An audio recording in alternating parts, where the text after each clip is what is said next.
ఈ నెల 14న మనకు పౌర్ణమి రాబోతుంది. అత్యంత శక్తివంతమైనది. అలానే కాకుండా మనకు గ్రహణంతో కూడి వస్తుంది. కాబట్టి ఏంటంటేనండి, మర్చిపోకుండా మీరు ఈ 2 వస్తువులను మీ ఇంటికి తెచ్చుకోండి. అలా తెచ్చుకుంటే లక్ష్మీదేవి మీ ఇంట్లో అడుగు పెడుతుంది. అలానే కాకుండా మీ ఇంట్లోకి డబ్బు కూడా వస్తూనే ఉంటుంది అని మనం చెప్పొచ్చు. కాబట్టి ఈ పౌర్ణమి రోజున కొన్ని నియమాలను ఆచరించుకుంటూ ఈ వస్తువులని ఎవరైతే ఇంటికి తెచ్చుకుంటారో అలాంటి వాళ్ళకి ఏంటంటే కనుకనండి మంచి ఫలితాలు ఉంటాయని చెప్పొచ్చు. ముఖ్యంగా ఏంటంటే కనుక వస్తువులతో పాటు లక్ష్మీదేవి కూడా మన ఇంటికి రావడానికి అవకాశం ఉంటుందని పురాణ గ్రంథాలు చెప్తున్నాయన్నమాట. శాస్త్రాల ప్రకారం ఏంటంటే ఈ వస్తువులకు చాలా ప్రాధాన్యత ఇవ్వబడుతుంది. కాబట్టి ఈ వస్తువులను మీరు ఖచ్చితంగా ఇంటికి అనేది తెచ్చేసుకొని ఏంటంటే పూజ గదిలో పెట్టేసుకోండి, సరిపోతుంది అన్నమాట. అలానే కాకుండా మనకు పౌర్ణమి అలాగే వచ్చేసి ఏంటంటే గ్రహణంతో వస్తుందండి. అత్యంత శక్తివంతమైనది. ఇది చంద్రగ్రహణం కాబట్టి చాలా చాలా పవిత్రతను కలిగి ఉంటుందని పురాణాలే చెప్తున్నాయి.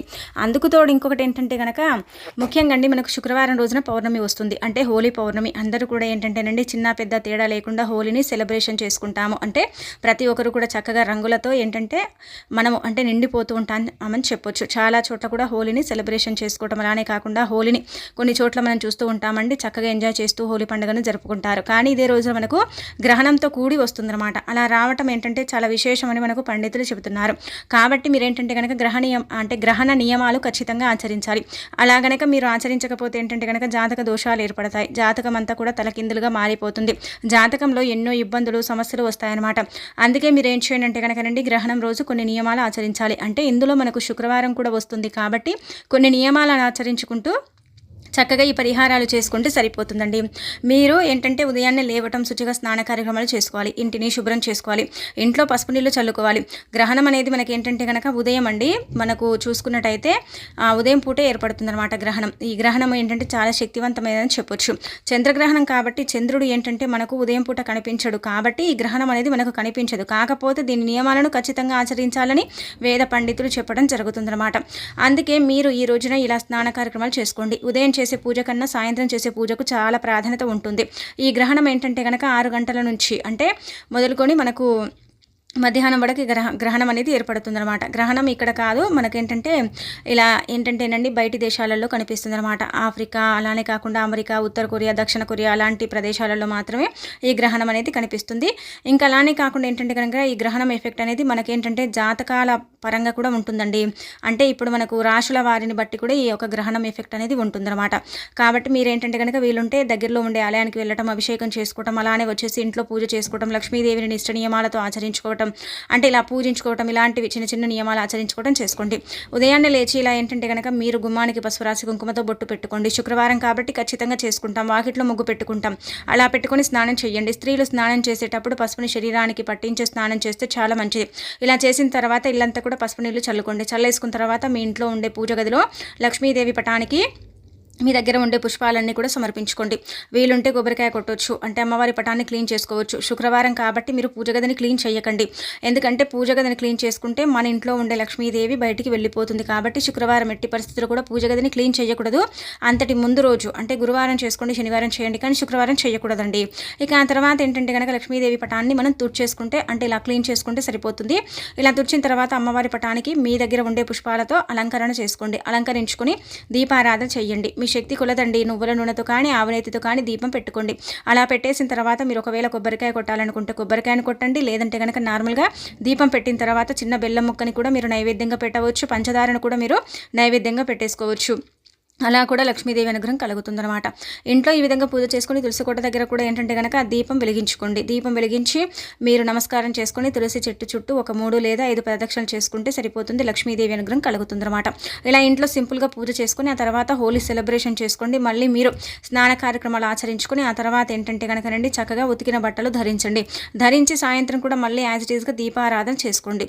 అలా చేసుకోవడం వల్ల ఏంటంటే లక్ష్మీదేవి అనుగ్రహం అనేది మనపై ఎప్పుడు కూడా ఉంటుందండి. ఎల్లప్పుడూ కూడా లక్ష్మీదేవి మనని కాపాడుతూ ఉంటుంది. ఆ తల్లి యొక్క కటాక్షంతో పాటు ఐశ్వర్యంతో పాటు అభివృద్ధిని కూడా ఇస్తుందని మనం చెప్పొచ్చు. కాబట్టి ఇలా ఈ విధంగా మనం ఆచరించడం వల్ల చేయటం వల్ల అయితే మంచి ఫలితాలు ఉంటాయి. కాబట్టి చేసుకోండి, చేసేసి ఫలితం పొందండి. ఇక మనకు ముఖ్యంగా మనం చెప్పాలంటే కనుక ఈ రోజు పౌర్ణమి ఇలా రావటం చాలా విశేషం. కొన్ని వందల సంవత్సరాల తర్వాత వస్తున్న రోజు పౌర్ణమికి నార్మల్గానే ఏంటంటే కనుక అమృత ఘడియలు ఏర్పడతాయండి. అమృత ఘడియలతో ఏంటంటే కనుక పౌర్ణమి వస్తూ ఉంటుంది. కాబట్టి పౌర్ణమిని ఎవరైతే చక్కగా వినియోగించుకుంటారో అలాంటి వాళ్ళ యొక్క సుడి తిరుగుతుందన్నమాట. అందుకే ఏంటంటే కనుక మనకు పురాణాలలో కావచ్చు, శాస్త్రాల్లో కావచ్చు కొన్ని వస్తువులని ఇంటికి తెచ్చుకోవాలని చెబుతూ ఉంటారు. కొన్ని వస్తువుల వల్ల ఏంటంటే కనుక లాభం చేకూరుతుంది. ఆ వస్తువులు మనకు అదృష్టాన్ని కూడా తెచ్చిపెడతాయి. అలానే కాకుండా ఏంటంటే చక్కటి ఐశ్వర్యాన్ని కూడా ఇస్తాయి. కాబట్టి ఈ వస్తువులు ఎప్పుడు కూడా గుర్తుపెట్టుకొని ఇంటికి తెచ్చుకోండి. ప్రతి పౌర్ణమికి తెచ్చుకోవచ్చా అండి అంటే కనుక తెచ్చుకోండి. అందరికి అందుబాటులో ఉంటాయి కాబట్టి ప్రతి పౌర్ణమికి కూడా మనం ఇంటికి తెచ్చుకోవచ్చు. తెచ్చుకోవటం వల్ల అయితే ఫలితాలు ఉంటాయన్నమాట. ముందుగా మనం చెప్పుకోవాల్సిన వస్తువుల్లో అంటే యాలకులు అండి.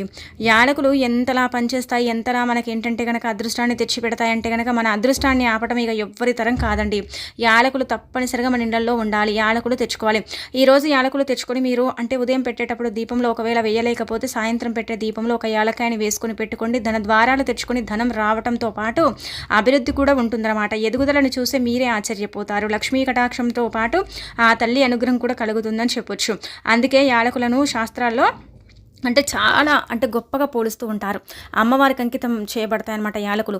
యాలకులు సుగంధ ద్రవ్యాల్లో ఒకటి కాబట్టి యాలకులను ఇంటికి తెచ్చుకుంటే చాలా మంచిదండి. చాలా అద్భుతమైన ఫలితాలు ఉంటాయని చెప్పుకోదగ్గ విషయం అనమాట. అందుకే మీరు ఏంటంటే కనుక యాలకులు చిన్న ప్యాకెట్ అంటే తెచ్చుకోండి. 10 రూపాయలు 20 రూపాయలు పెడితే వస్తుంది కాబట్టి తెచ్చుకోవచ్చండి. అవి తెచ్చుకొని పూజ గదిలో పెట్టుకోండి. మీరు పూజించుకొని ఆ తర్వాత దీపంలో వేసుకోవచ్చు, 2 పర్సులో పెట్టుకోవచ్చు.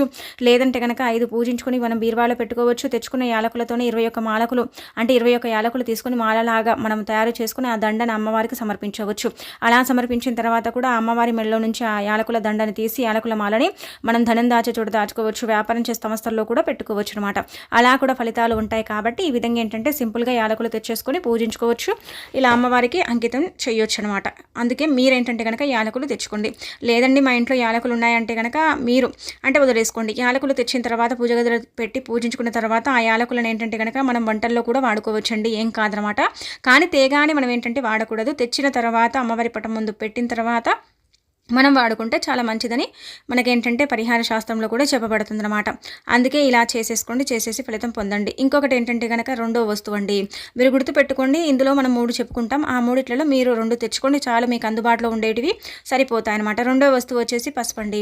పసుపు గురించి ప్రత్యేకించి చెప్పాల్సిన అవసరమే లేదనమాట. పసుపు మంగళకరమైనది, శుభకరమైనది, శుభాలను సూచిస్తుంది, అశుభాలను దూరం చేస్తుంది. శుక్రవారం పూట ఇంటికి పసుపు తెస్తే అదృష్టమే అదృష్టం అనమాట. ఇక మనకు పట్టే అదృష్టం ఏంటంటే కనుక తరతరాల వరకు కూడా ఉంటుంది. తరతరాలకు ఏంటంటే కనుకనండి తరగని ఐశ్వర్యం రావాలంటే ఖచ్చితంగా ఈరోజు అమ్మవారి రూపం పసుపుని ఇంటికి తెచ్చుకోవాలన్నమాట. అంటే లక్ష్మీదేవి రూపంగా ఏంటంటే కనుక పసుపుని భావిస్తారు. పసుపు మంగళకరమైనది అనమాట. పసుపు లేనిది మనం ఏ శుభకార్యాలను చెయ్యము. పసుపు అత్యంత ప్రాధాన్యత అంటే మనము అంటే ఇస్తూ ఉంటాము. కాళ్ళకు పసుపు రాసుకుంటాం, శరీరానికి పసుపు పట్టించి స్నానం చేస్తాం. అలానే కాకుండా ఏంటంటే అమ్మవారికి బొట్టుగా పసుపుని సమర్పిస్తాం. ఇలా పసుపుతో రకరకాలుగా మనం ఏంటంటే కనుక పరిహారాలు చేస్తూ ఉంటాం. కాబట్టి చిన్న పసుపు ప్యాకెట్ 10 రూపాయలు కూడా పెడితే వస్తుంది కాబట్టి 10 రూపాయల పసుపు ప్యాకెట్ కూడా మీరు తెచ్చుకోవచ్చు. తెచ్చుకొని అది పూజ కోసమే వాడుకోండి. లేదంటే మీరు వంటల్లో కూడా వాడుకోవచ్చు. ఆ పసుపుతో కొన్ని రకాల పరిహారాలు కూడా చేసుకోవచ్చు. ఒకవేళ పసుపు తెచ్చుకోవటం ఇష్టం లేకపోతే మీరు పసుపు కొమ్ముల్ని తెచ్చుకోండి. 2 పసుపు కొమ్ములు తెచ్చుకున్న చాలండి. అలా 2 పసుపు కొమ్ములు తెచ్చుకొని కూడా ఏంటంటే కనుక పూజ గదిలో పెట్టి మీరు పూజించుకొని ఆ తర్వాత వాటిని కూడా ధనం దాచే చోట దాచుకోవచ్చు. లేదంటే కనుక మీ ఇంటి అంటే పసుపు డబ్బాలు వేసి కూడా పెట్టుకోవచ్చు. ఇలా పూజ గదిలోనే వదిలేసుకోవచ్చు. ఇలా చేసుకున్నా కానీ ఫలితాలు వస్తాయన్నమాట. లక్ష్మీదేవి మీ ఇంటికి రావాలంటే ఖచ్చితంగా ఇలా పసుపుని ఇంటికి తెచ్చుకోవాలన్నమాట. పసుపుతో పాటు ఆ తల్లి ఏదో ఒక రూపంలో మన ఇంటికి వస్తుంది, గుర్తుపెట్టుకోండి. ఇక ఆ తర్వాత ఇంకొకటి ఏంటంటే కనుక పంచదార. పంచదార ఏంటంటే కనుక తీపి పదార్థం.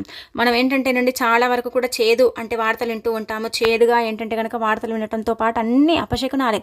ఎప్పుడు చూసినా కానీ మాకైతే మా జీవితంలో మంచి ఫలితాలు అనేవి లేనే లేవండి. ఎప్పుడు దరిద్ర ఫలితాలు దరిద్రమే మమ్మల్ని పట్టి పీడిస్తూ ఉంటుందండి. మాకు మంచి జరగాలంటే ఏం చేయాలో అర్థం కాదండి అని బాధపడతారు కదండి. అలాంటి వాళ్ళు ఏంటంటే కనుక పంచదారను ఇంటికి తెచ్చుకోండి. పంచదార ఇంటికి తెచ్చుకుంటే చాలా మంచిదండి. చాలా అద్భుతమైన ఫలితాలు ఉంటాయన్నమాట. పంచదార ఇంటికి తెచ్చుకుంటే ఏం చేయాలని మీకు సందేహం రావచ్చు. మనం ఎలాగో టీయో కాఫీ ఏదో ఒకటి తాగుతాం కదండి. అందులో కూడా మీరు పంచదారను అంటే వాడుకోవచ్చు. ఇంట్లో కూడా వాడుకోవచ్చు. మీరు చేసే నైవేద్యాలలో కూడా ఈ పంచదారను కలిపి అంటే అమ్మవారికి మళ్ళీ నివేదన చేయొచ్చు. ఆ తర్వాత ఈ పంచదారను ఏంటంటే మనం యూజ్ చేసుకోవచ్చు. నార్మల్గా పంచదార అందరికి అందుబాటులో ఉంటుంది, తెచ్చుకోగలుగుతారు. మన ఇంట్లో కూడా ఉపయోగపడుతుంది. కాబట్టి మీ వీలుని బట్టండి మీరు పంచదార తెచ్చుకోండి. మీ ఇంట్లో మంచిగా అంటే శుభకార్యాలు జరగాలన్నా, మంచిగా శుభాలు చేకూరాలన్నా, అమ్మవారి యొక్క అనుగ్రహం కలగాలన్నా సరేనండి. మీరు ఇలా పంచదార కానీ, పసుపు కానీ, యాలకాయలు కానీ ఏవైనా సరే 3 నుంచి 2 తెచ్చుకోండి. లేదు ఇవి మాకు అవసరం లేదనుకుంటే కనుక గుర్తుపెట్టుకోండి. ఈరోజు చీపురుని ఇంటికి తెచ్చుకోవచ్చు, రాళ్ళ ఉప్పుని కొన్ని ఇంటికి తెచ్చుకోవచ్చు. అలానే కాకుండా ఏంటంటే కనుకనండి ధనియాలను కూడా కొన్ని ఇంటికి తెచ్చుకోవచ్చు.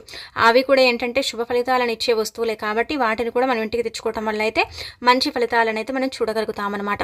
పౌర్ణమి ఏంటంటేనండి లక్ష్మీదేవికి అంకితం చేయబడేది అనమాట. ఆ తల్లి పౌర్ణమిని చాలా ఇష్టపడుతూ ఉంటుందన్నమాట. లక్ష్మీదేవి దుర్గాదేవికి అంకితం చేయబడే పౌర్ణమి రోజున అమ్మవారికి ఎంతో ఇష్టమైన వస్తువులు ఇంటికి తెచ్చుకుంటే ఆ వస్తువుల వల్లనే ఏంటంటే కనుక లక్ష్మీదేవి మన ఇంట్లోకి ప్రవేశిస్తుంది, మనకు కావాల్సిన ఐశ్వర్యంతో పాటు అభివృద్ధిని కూడా ఇస్తుంది. కాబట్టి ఈ విధంగా ఏంటంటే కనుక ఇలా వస్తువుల వల్ల మనకు చాలా లాభాలు ఉన్నాయండి. చాలా మంది అనుకుంటారు, ప్రతిసారి చెబుతారు ప్రతిసారి తెచ్చుకోవాలండి అంటే కనుక ప్రతిసారి తెచ్చుకోవటం వల్ల మంచి మేలు చేకూరుతుంది అనమాట. గుర్తుపెట్టుకోండి, ఈరోజు గోధుమ పిండిని కూడా మీరు కొని ఇంటికి తెచ్చుకోవచ్చు అనమాట. అలా గోధుమ పిండి కూడా ఏంటంటే కనుక మనకు ఫలితాలను ఇస్తుంది. మనకేంటంటే కనుక గోధుమ పిండి ఏంటంటే గ్రహ దోషాలను తొలగిస్తాయి. ఇప్పుడు ఏంటంటే మనకు గ్రహాల మార్పులు చేర్పులు జరుగుతాయండి. ఈ యొక్క గ్రహణం తర్వాత మనకేంటంటే కనుక జాతక దోషాలు ఏర్పడకూడదు, మన రాశి అంటే బాగుండాలి, మనకంతా కూడా బాగా కలిసి రావాలి, అదృష్టం దక్కాలనుకునేవారు ఇలా ఏంటంటే గోధుమలు ఇంటికి తెచ్చుకుని ఆ గోధుమలు ఏంటంటే కనుక ఆవుకు పెట్టుకోవచ్చు. కుదరకపోతే మీరు పిండిని కూడా ఇంటికి తెచ్చుకోవచ్చు. అలా కూడా ఫలితం అయితే ఉంటుందన్నమాట. ఇలా మీకు నచ్చిన వస్తువులు మీరు ఇంటికి తెచ్చేసుకోండి, సరిపోతుంది మనం చెప్పుకున్న వస్తువుల్లో. ఇక చూడండి, మీరే మార్పుని చూసి ఆశ్చర్యపోతారు. ఎంతలా మార్పు ఉంటుందంటే కనుక ఇంతలా మార్పు ఈ వస్తువుల వల్ల వస్తుందా అని ఏంటంటే ఒక్కొక్కసారి మీరు షాక్ అయిపోతారనమాట.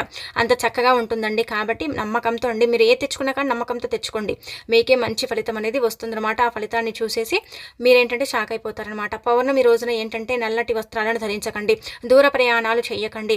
అలానే కాకుండా తగు జాగ్రత్తలు తీసుకోండి. ఈ గ్రహణం వల్ల ఏంటంటే కొంచెం చెడు జరిగే అవకాశం కూడా ఉంటుందని శాస్త్రాల్లో చెప్పబడుతుంది. ముఖ్యంగా రాసులను బట్టి ఏంటంటే గ్రహణం ఎఫెక్ట్ అనేది ఉంటుంది. కాబట్టి ఎంత వీలుంటే అంత దైవారాధన చేయటం, దానం చేయటం, అలానే జాగ్రత్తలు తీసుకోవటం మంచిదని చెప్పడం జరుగుతుందండి.